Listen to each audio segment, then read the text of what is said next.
We all know the issues facing Singapore today. So tonight, I will focus on the party's proposal for some national issues and for the constituency of Marine Parade. Much has been said about the opposition highlighting the social ills of the nation without proposing solutions for growing the economy. Hey, what's wrong with the mic? Is it the PAP?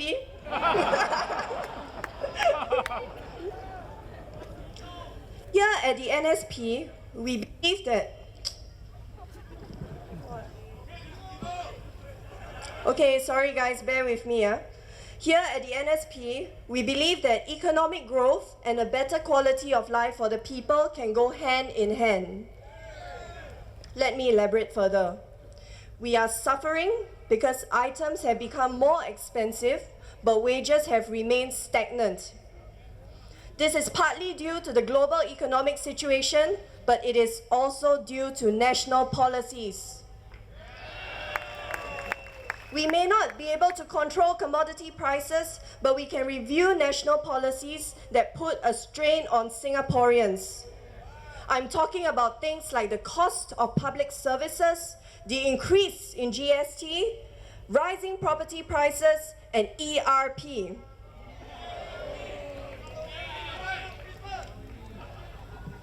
The single largest factor that is preventing our wages from increasing is the large supply of foreign workers who are willing to accept lower pay. Now, much has been said about foreigners in the past few days, but I fear that our anger may have been misdirected. It is not their fault that our wages have stagnated. It is not their fault that our property prices have skyrocketed. And it is not their fault that we are all forced to pack ourselves like sardines in the MRT train. No, my friends, the real target of our anger is the PAP government.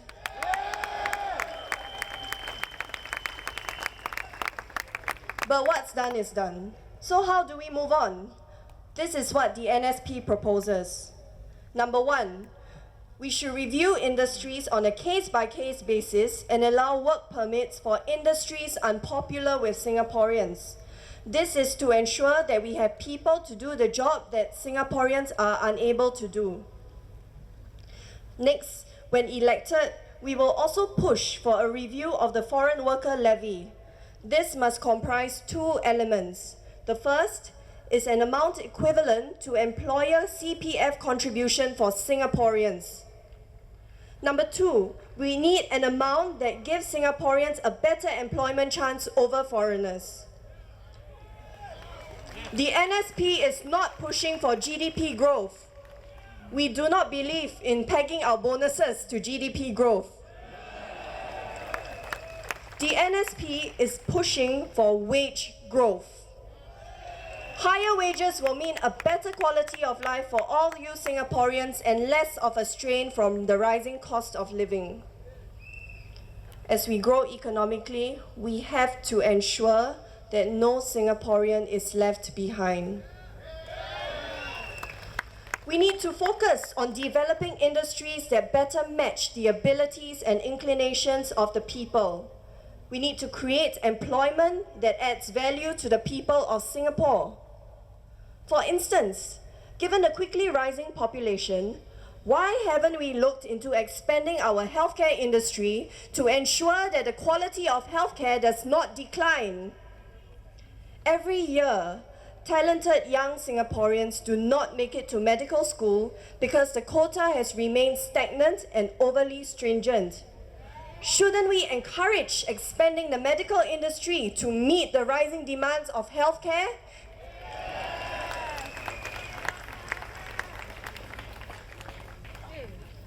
I now want to talk about our plans for the Marine Parade constituency.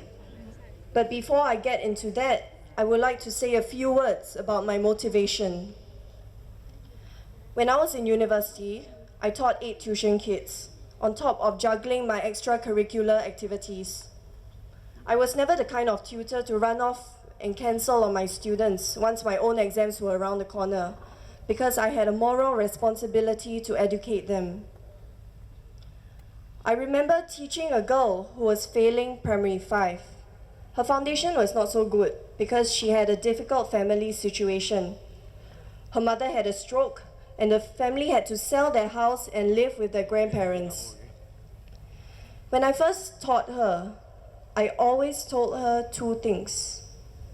You are responsible for your own future, and you have a choice as to how you want to make things work out for you. I wouldn't say it was easy. I had to scold her many times, but it paid off. She ended up going from the brink of being retained in primary 5 to actually qualifying for secondary school express.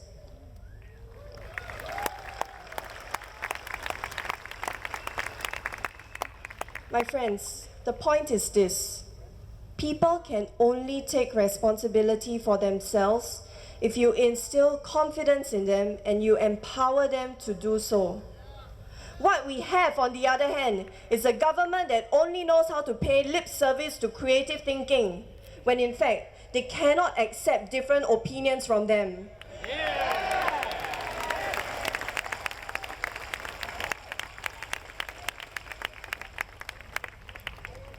I don't think it's fair to say that the youth of today are apathetic, but I can't help but feel that our education system promotes the wrong reasons for doing things. Let us look at community service, for example. Instead of volunteering to give back to the community, students are forced to carry donation tins and sell flags in order to chalk up CCA points.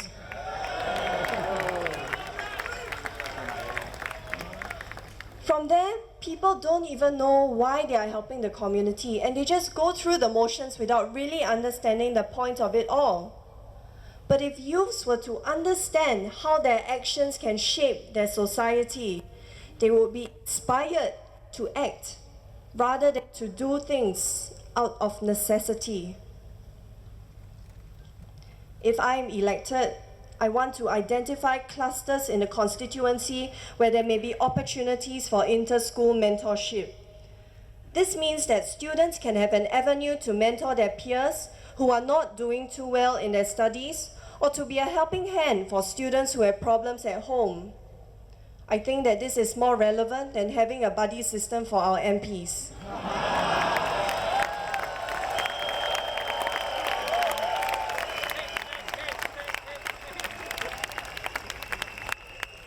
Another segment of the population that I'm interested in is the aged.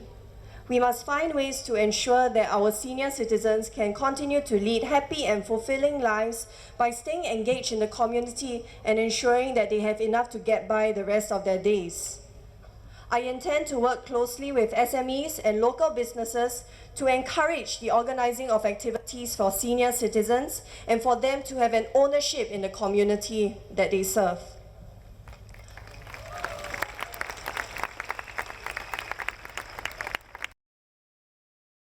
About this, and I believe in the future, they must be nurtured. And the old are responsible for all that we have today. They must be honored.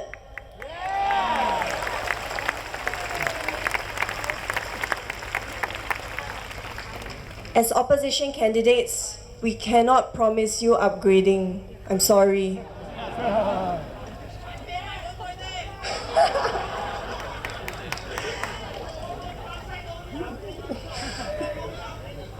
But we can promise you that we will keep your constituency clean.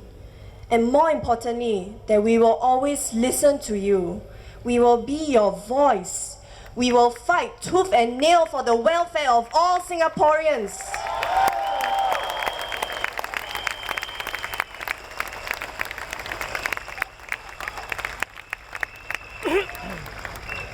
And in addition to that, all of us at the NSP are hands-on sort of people.